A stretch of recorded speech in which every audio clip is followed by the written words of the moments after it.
Hello dears, ഇന്നത്തെ വീഡിയോയിൽ നമ്മൾ ഡിസ്കസ് ചെയ്യാൻ വേണ്ടി പോകുന്നത് Sreenarayana Guru open university first semester MA sociology വിഭാഗം വിദ്യാർത്ഥികൾക്ക് പഠിക്കാനുള്ള ഫണ്ടമെൻ്റൽസ് ഓഫ് സോഷ്യൽ റിസർച്ച് എന്ന പേപ്പറിൻ്റെ ബ്ലോക്ക് 3 യൂണിറ്റ് 3 ആണ് ഡിസ്കസ് ചെയ്യുന്നത്.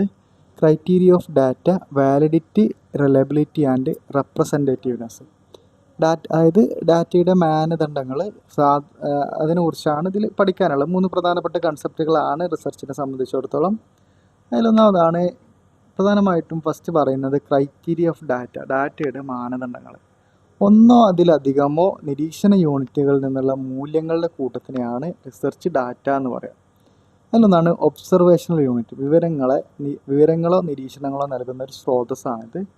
ഡാറ്റ എന്ന് പറഞ്ഞു കഴിഞ്ഞാൽ അനുഭവങ്ങളിൽ നിന്നോ സർവേകളിൽ നിന്നോ ലഭിക്കുന്ന വസ്തുതകളും കണക്കുകളുമാണ് ഡാറ്റ. നിഗമനങ്ങളിലെത്താനും കണക്ക് കൂട്ടലുകൾക്കും ഇത് അടിസ്ഥാനമായിട്ട് ഉപയോഗിക്കുന്നുണ്ട്. ഡാറ്റ സംഖ്യകളോ വിവരണങ്ങളോ ദൃശ്യങ്ങളോ ആകാം, കമ്പ്യൂട്ടർ പ്രോഗ്രാം ഫലങ്ങൾ, റെക്കോർഡിങ്ങുകൾ, അളവുകൾ എന്നിവയൊക്കെ ഡാറ്റയാണ്. പ്രതിഭാസങ്ങളെ സംഖ്യാപരമായി മനസ്സിലാക്കാനും താരതമ്യം ചെയ്യാനും ഗണിതശാസ്ത്രപരമായ ബന്ധങ്ങൾ സ്ഥാപിക്കാനും ഡാറ്റ സഹായിക്കുന്നു. ഇതിലെ വളരെ പ്രധാനപ്പെട്ട ഒരു കൺസെപ്റ്റാണ് റിലയബിലിറ്റി ആൻഡ് വാലിഡിറ്റി. റിലയബിലിറ്റി എന്ന് പറഞ്ഞു കഴിഞ്ഞാൽ ഒരു അളക്കൽ രീതിയുടെ സ്ഥിരതയെയാണ് വിശ്വസ്തത എന്ന് സൂചിപ്പിക്കുന്നത്. അതായത് റിലയബിലിറ്റി എന്ന് പറയുന്നത് ഒരു കൺസിസ്റ്റൻ്റ് ആയിട്ടുള്ളൊരു അളക്കാവുന്ന ഒരു രീതിയാണ്. ഒരേ സാഹചര്യത്തിൽ ഒരേ രീതി ഉപയോഗിച്ച് ഒരേ ഫലം സ്ഥിരമായി ലഭിക്കുന്നുണ്ടെങ്കിൽ ആ അളവുകോൽ വിശ്വസനീയമാണെന്ന് പറയാം. ഉദാഹരണത്തിന് ഇപ്പോൾ ഒരാളുടെ ഭാരം അളക്കുമ്പോൾ ആദ്യം 60 കിലോയും രണ്ടാമത് 56 കിലോയും കാണിക്കുന്നെങ്കിൽ ആ ഒരു ഉപകരണം വിശ്വസനീയമല്ല. അപ്പോൾ സ്ഥിരത ഉണ്ടെങ്കിലേ നമുക്കതിന് റിലയബിൾ ആണെന്ന് പറയാൻ പറ്റുള്ളൂ. സർവേയിൽ നിങ്ങൾ ജീവിതത്തിൽ എത്ര തവണ ആരാധനാലയങ്ങൾ പോയിട്ടുണ്ട് എന്ന് ചോദിക്കുന്നതിനാൽ വിശ്വസ്തത കഴിഞ്ഞ ആഴ്ച നിങ്ങൾ ആരാധനാലയത്തിൽ പോയിരുന്നോ എന്ന് ചോദിക്കുന്നത്. കാരണം അടുത്ത കാലത്തെ കാര്യങ്ങൾ ഓർമ്മിപ്പിക്കാൻ എളുപ്പമാണല്ലോ.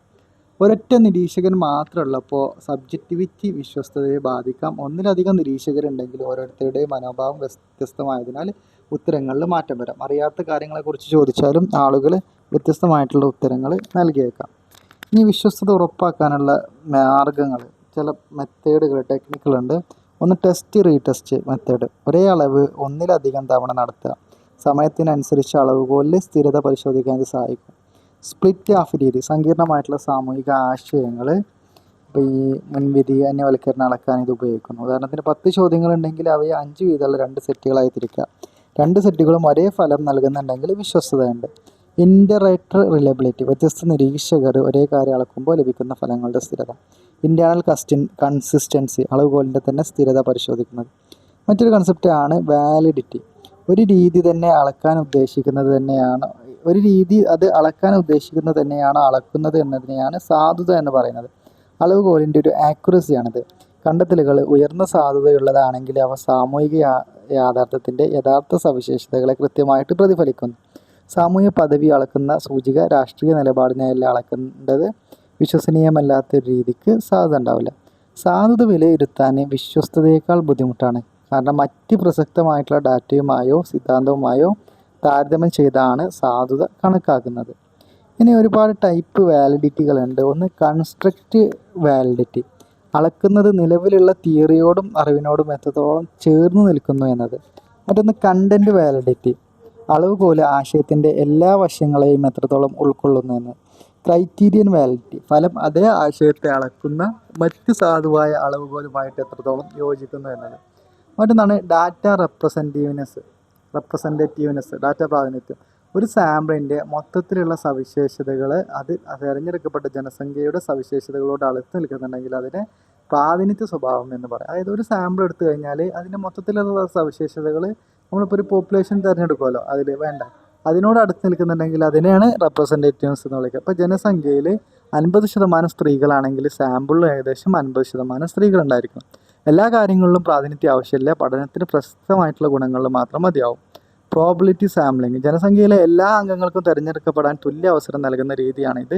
ഈ ഒരു പ്രാതിനിധ്യ സ്വഭാവം വർദ്ധിപ്പിക്കുകയും സാമാന്യവൽക്കരണം എളുപ്പമാക്കുകയും ചെയ്യും. ജസ്റ്റ് ഇതിൻ്റെ ഒരു ഇത് കൊടുത്തിട്ടുണ്ട്, സമ്മറി ടേബിൾ. ഇതുകൂടെ നോക്കുക, നിങ്ങൾക്ക് കൃത്യമായിട്ട് മനസ്സിലാക്കാൻ വേണ്ടി പറ്റും. നെക്സ്റ്റ് ഈ പറഞ്ഞ കാര്യങ്ങൾ തന്നെയാണ്. Next unit 4 community based research. ഒരു കമ്മ്യൂണിറ്റി അധിഷ്ഠിത ഗവേഷണം എന്ന് പറഞ്ഞു കഴിഞ്ഞാൽ അതാണ് CBR എന്ന് പറയുന്നത്. ഒരു പങ്കാളിത്ത സമീപനമാണ് എന്ന് പറഞ്ഞു കഴിഞ്ഞാൽ കമ്മ്യൂണിറ്റി അംഗങ്ങൾക്ക് വേണ്ടി അവരോടൊപ്പം ചേർന്ന് നടത്തുന്ന ഗവേഷണമാണ്. അല്ലാതെ അവരെ കുറിച്ച് നടത്തുന്നതല്ല, അവരോടൊപ്പം ചേർന്ന് നമ്മൾ നടത്തുന്നതിനാണിത് പറയാം. ഇതിലൊന്നാമത് പ്രധാന തത്വങ്ങൾ ഒന്ന് സഹകരണം. ഗവേഷണത്തിൻ്റെ എല്ലാ ഘട്ടങ്ങളും കമ്മ്യൂണിറ്റി അംഗങ്ങൾ പൂർണ്ണ പങ്കാളികളായിരിക്കും. കമ്മ്യൂണിറ്റി ആവശ്യങ്ങൾക്കനുസരിച്ചുള്ള ചോദ്യങ്ങൾ വികസിപ്പിക്കാനും വിവരശേഖരണ രീതികൾ തീരുമാനിക്കാനും അറിവ് പ്രചരിപ്പിക്കാനും കമ്മ്യൂണിറ്റി പങ്കാളികളും അക്കാദമിക് വിദഗ്ധരും ഒന്നിച്ച് പ്രവർത്തിക്കും. മാറ്റത്തിന് ഊന്നൽ നൽകും. അറിവ് വർദ്ധിപ്പിക്കുന്നതിനൊപ്പം തന്നെ നല്ല സാമൂഹ്യ മാറ്റം കൊണ്ടുവരിക എന്നതാണ് ഇതിൻ്റെ ലക്ഷ്യം. എല്ലാവരെയും ഉൾക്കൊണ്ടുകൊണ്ടുള്ളതാണ്. പിന്നെ പരസ്പര ബഹുമാനം. ഗവേഷകരും അതുപോലെ കമ്മ്യൂണിറ്റി അംഗങ്ങളും തമ്മിൽ ഒരു പരസ്പര ബഹുമാനം, വിശ്വാസം, പരസ്പരം പഠിക്കൽ എന്നിവയിൽ അധിഷ്ഠിതമാണ്. പരസ്പര കൈമാറ്റം. പങ്കാളികൾ അറിവ്, കഴിവുകൾ, വിഭവങ്ങൾ എന്നിവയുടെ കൈമാറ്റം നടത്തും. ഗുണഭോക്താക്കൾ ഗവേഷണം നേരിട്ട് കമ്മ്യൂണിറ്റിയെ സഹായിക്കുകയും അവരുടെ താല്പര്യങ്ങളെ അഭിസംബോധന ചെയ്യുകയും ചെയ്യുന്നു. ഇനി ഇതിൻ്റെ സ്കോപ്പ്, ഈ ഒരു CBRൻ്റെ സ്കോപ്പ് എന്ന് പറഞ്ഞു കഴിഞ്ഞാൽ പ്രത്യേകത അറിവ് സൃഷ്ടിക്കുന്ന പ്രക്രിയയിൽ അക്കാദമിക് ഇതര ഗവേഷകരുടെ പങ്കാളിത്തത്തിനും സ്വാധീനത്തിനും ഇത് ഊന്നൽ നൽകുന്നു. മറ്റൊന്ന് തുല്യ പങ്കാളിത്തം. എല്ലാ പങ്കാളികളും തുല്യമായിട്ട് ഉൾപ്പെടുന്നു. കമ്മ്യൂണിറ്റിയുടെ സാമൂഹികവും സാംസ്കാരികവുമായിട്ടുള്ള ചലനാത്മകത മനസ്സിലാക്കാൻ ഇത് സഹായിക്കും. ഇതിൻ്റെ പ്രധാന സവിശേഷതകൾ: കമ്മ്യൂണിറ്റിയെ ഒരു ഐഡൻറ്റിറ്റി യൂണിറ്റായിട്ട് അംഗീകരിക്കുന്നു. അംഗങ്ങൾ തമ്മിലുള്ള വൈകാരിക ബന്ധം, പങ്കിട്ട മൂല്യങ്ങൾ, പൊതു താല്പര്യങ്ങൾ എന്നിവ ഇതിൽപ്പെടുന്നു. വ്യക്തികളുടെ കഴിവുകൾ, വിശ്വാസയോഗ്യമായിട്ടുള്ള ബന്ധങ്ങൾ എന്നിവ തിരിച്ചറിയുകയും വളർത്തുകയും ചെയ്യുന്നു. ഗവേഷണത്തിൻ്റെ എല്ലാ ഘട്ടങ്ങളിലും സഹകരണമായിട്ടുള്ള ഒരു പങ്കാളിത്തം ഉറപ്പാക്കുന്നു. പ്രവർത്തനങ്ങളെ അറിയിക്കാനും വിവരങ്ങൾ ശേഖരിക്കുന്നു. സാമൂഹിക അസമത്വങ്ങളെ അഭിസംബോധന ചെയ്യുന്ന ശാക്തീകരണ പ്രക്രിയയെ പ്രോത്സാഹിപ്പിക്കുന്നു. മറ്റൊന്ന് ആക്ഷൻ ഓറിയൻറ്റഡ്. ഇതൊരു ടീം സമീപനമാണ്. അതായത് ഗവേഷകരും ഗവേഷണത്തിന് വിധേയരാകുന്നവരും ടീമിലെ തുല്യ അംഗങ്ങളാണ്. ആളുകളെ ഗവേഷണം നടത്തുക, റിസർച്ച് ഓൺ പീപ്പിൾ എന്നതിന് പകരം ആളുകളോടൊപ്പം ഗവേഷണം നടത്തുക, റിസർച്ച് വിത്ത് പീപ്പിൾ എന്ന സമീപനമാണ് ഇവിടെ സ്വീകരിക്കുന്നത്. മറ്റൊന്ന് എംപവർമെൻറ്റ്. പാർശ്വവൽക്കരിക്കപ്പെട്ടവരെയും ദുർബലരായവരെയും ശാക്തീകരിക്കുക എന്നതാണ് ഇതിൻ്റെ പ്രധാന ലക്ഷ്യം. അടിച്ചമർത്തുന്ന സാഹചര്യങ്ങളെ ഇല്ലാതാക്കാൻ ഇത് സഹായിക്കും. അപ്പോൾ ഇത്രയാണ് ഇതിൽ പഠിക്കാനുള്ളത്. അപ്പോൾ ഇതിലെന്താ വെച്ചാൽ ഈ ഒരു ട്രഡീഷണൽ റിസർച്ചും കമ്മ്യൂണിറ്റി റിസർച്ചും തമ്മിലുള്ള ബന്ധം എന്ന് പറഞ്ഞു കഴിഞ്ഞാൽ ഈ റിസർച്ച് ഓൺ പീപ്പിളാണ്, ആളുകളെ കുറിച്ചാണ് ട്രഡീഷണൽ റിസർച്ചിൽ നോക്കുക.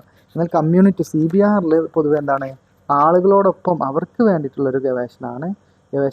കമ്മ്യൂണിറ്റിയാണ് ഇതിൽ ഓരോ കാര്യങ്ങൾ തീരുമാനിക്കുക. പങ്കാളികൾ, ടീം അംഗങ്ങളൊക്കെ ഉണ്ടാവും. ഇതിൻ്റെ ലക്ഷ്യം എന്ന് പറയുന്നത് സാമൂഹ്യ മാറ്റം അല്ലെങ്കിൽ പ്രവർത്തനം പ്ലസ് അറിവ് എന്നുള്ളതാണ്. പിന്നെ ഇതിൻ്റെ പ്രധാന തത്വങ്ങൾ കൊളാബറേറ്റീവ്, ചേഞ്ച് ഓറിയൻറ്റഡ് ആണ്, അതുപോലെ ഇൻക്ലൂസീവ് ആണ്, മറ്റൊന്ന് empowerment.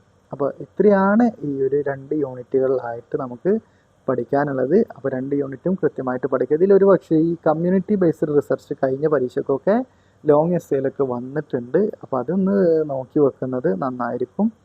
Previous year question paper ചെയ്ത സമയത്ത് നമുക്കത് കാണാൻ വേണ്ടി പറ്റും. പിന്നെ മറ്റുള്ള ഈ വാലിഡിറ്റി, റെപ്രസെൻറ്റേറ്റീവ്നെസ് അതൊക്കെ ഒരു പക്ഷേ 2 മാർക്കിനോ അല്ലെങ്കിൽ 4 മാർക്കിനോ ഒക്കെ വരാൻ സാധ്യതയുണ്ട്. അപ്പോൾ ആ രീതിയിലും നിങ്ങൾ അത് നോക്കി വെക്കാം. Thank you.